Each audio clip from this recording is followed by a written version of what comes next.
Hi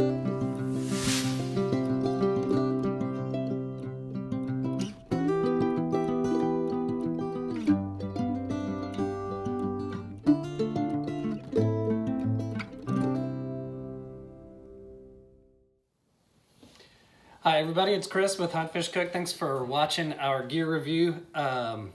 This month we are looking at the River Country Trekker 2 tent, or Trekker Tent 2. I purchased this tent about a year ago, February of 2020, and taken it out about, I think, 6-7 times since then, and wanted to do a gear review on it because I was looking for a backpacking tent on the cheap, and found this on Amazon and didn't want to get it because I was scared it was at $50 it was going to be a bust.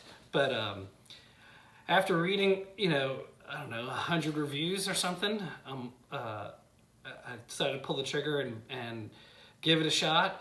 And I've had it on scouting trips, turkey trips, fishing trip, a couple deer trips this year in the mountains, and it has seen everything from some monsoon rain to even a little bit of snow on the last deer trip in November. It got down to 28, and we had some snow.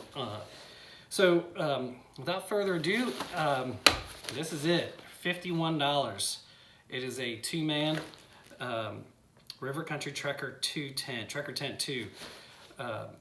And it is under 3 pounds. I believe it's 2 pounds 12 ounces with the stakes that come with it. You can get this tent in a couple different ways. It is just I think it's $51.95 or something. Tent and stakes and stuff sack. It is around $70, or add $20 for the addition of the 2 trekking poles. So these are the trekking poles. I got trekking poles with it, and we'll talk about those in a minute. But so it's $50 right around there for the tent, and it's a 2-man tent. But I'd have to say that it's really not a 2-man tent. It is, but I'm 6 feet tall, and I fit in here fine with my pack and gun and my stuff. But 2 grown men in here would be a little tight. But if you have to carry one tent and you're in the backcountry, you need to get 2 people in it, you can. So for one person and a bunch of gear, it is got a ton of space. In the next section, I'll set it up and kind of take a look at it. But this is what it is. I did not, the last time I packed it back up, I didn't really, I was getting out of Dodge because it was raining. So I did not pack it up super tight. So you can get it down smaller than this. When it came from the manufacturer, it was about half the size. So they really had to compress it down and fold it down. But if any of y'all know about packing tents, they never seem to go back in the way that you took them out. So I really need to just bring this in the backyard and set it up, and then kind of push all the air out of it and get it folded up good. But even in this haphazard way, it is not too it's not too big. Below 3 pounds with the stakes and everything is super light. Let me see what else I got to talk about here. One of the main reasons why I got this tent was all the reviews talked about their customer service being just killer. There were a ton of people on Amazon and online that said that when they had issues, they called up or emailed and got it taken care of. And I have to admit that was one of the reasons why I spent the money on it. I figured, I'm a big fan of the, buy once, cry once kind of thing, especially with gear. Saving money on something that is going to ruin your trip down the road is not worth it. So I was really, really skeptical about buying this, but all of the reviews about customer service were great. And sure enough, when I got this after my 3rd trip, I bent the hell out of one of my trekking poles. And it was my fault. I cinched down one of the guy lines on it and just bent it. When I got back, I emailed them, let them know that I bent it, and asked them if I could buy a single one or if I could just buy another set directly from them. And they emailed me right back and said not to worry about paying for it, and shipped me 2 brand new upgraded tent poles. So it was awesome. I was super pumped that they didn't, I mean, there was no questions asked, no nothing. They were happy to get an email and shot them right over. I got an email confirming them, tracking numbers and everything. So all the stories about them being really awesome on customer service, in my opinion, are there. So I'm gonna go set it up. We'll tape a little bit more, but it is waterproof. I bought some seam sealant. Here, this is the same sealant I bought. We'll have links to all this on our article in the comments below, but this is the seam sealer I bought, and it has a little applicator. It's called Seam Grip, WP, and it worked killer. Of all the rain and everything we've had, this thing has not leaked at all. I'm so high on this company that earlier this week I went and bought their new model, which is the Trekker Tent 2V, which is more of a it's a 2-wall tent. This one's a 1-wall, single wall tent, but the 2-wall 2V has it's kind of got a vestibule over the front, and it's mostly mesh. So again, it was like $50. So I got it because I kind of wanted something with a little bit of a vestibule on there, and having 2 of these is not bad. So I went and bought some more seam seal to seal up the other one when we get there. But this stuff also worked killer, and once I sealed up all the seams on this, I didn't have any issues. Condensation is an issue with this. This is kind of just an old school pup tent, almost like a military style tent, little A-frame.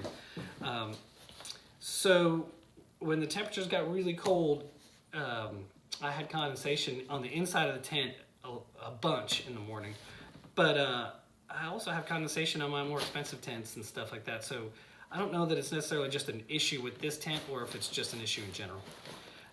The staking out the vents in the back helped a little bit, and then arranging my sleeping bag so my head was at the door, the vent door, helped a lot. I saw that online some guys suggested using a candle lantern inside the tent, that it would cut down on the condensation. So I'm gonna try that. I know that the super geeky guys say that you exhale almost a pint of water at night while you're sleeping, and I guess that water has to go somewhere. So condensation on the inside of the tent, I don't think is just an issue with this tent. I don't think it's a fault of this tent. I think that it's just something that happens when you have temperatures that are that low. So any of you guys out west or up north that are always camping in really freezing temperatures, watch out for that. Other than that, the tent is super waterproof. Ton of space. It's 7 feet long by 5 feet wide and 42 inches tall. So it's a little tight for me when I'm leaning up, gearing up in the morning and stuff. But for $50 for a one-man tent, I don't know what else you can really ask for. It's not like you're trying to have the Taj Mahal out there with huge spaces. The idea of this tent was to just get something small enough that would be more protection than my hammock, but able to pack in the tent and able to set up. Setup time on this was 4 minutes, 5 minutes the first time I set it up. Now I can set it up and break it down in about 2 minutes. You stake down 4 sides, set up 2 trekking poles, and pull them tight with 4 guy lines, and that's it. So it's nothing too pretty, it's nothing too fancy, but I like it. It's a killer tent. I'm really enjoying using it, and when we get the next one,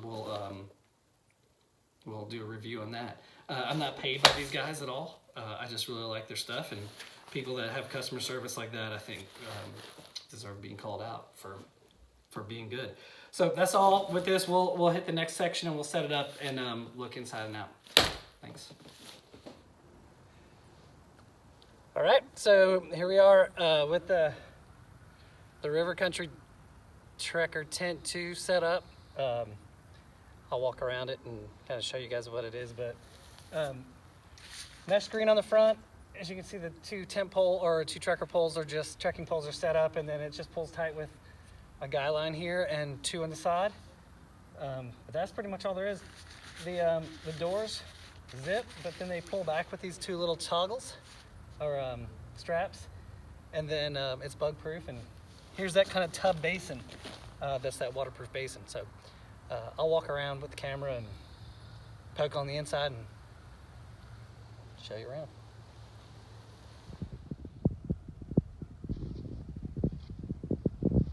All right, here's the front view. You can see the two doors and then the bug mesh and one pole. You got the front guy line that holds it up in the front. Right here on the side, you've got the side guy line that pulls it out tight. And here in the back are the two condensation vents. So the first time I set it up, I did not pull these things out. I just kind of let them flat, and it amped up the condensation in there. So pulling those things out helps out a lot. And also, as I said, keeping my sleeping bag faced up here towards the front helped out a lot as well. But you can get this a little bit tighter on the ridge line.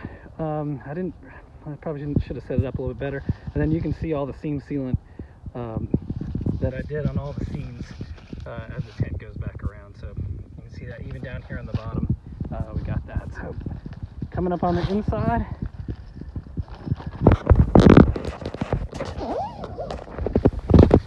we'll come in and there's not much for me to show you in here. Those are those two condensation vents in the back, 7 feet by 5 feet.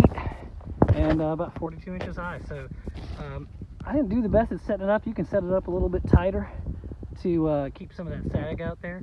The little gear pouch in the back for phones and flashlights and stuff. And that's it. That's all you got. Hope y'all enjoyed the video, and we will put out another one when we get the other one, the other tent in here, the Trekker 2B or whatever. All right, thank y'all very much.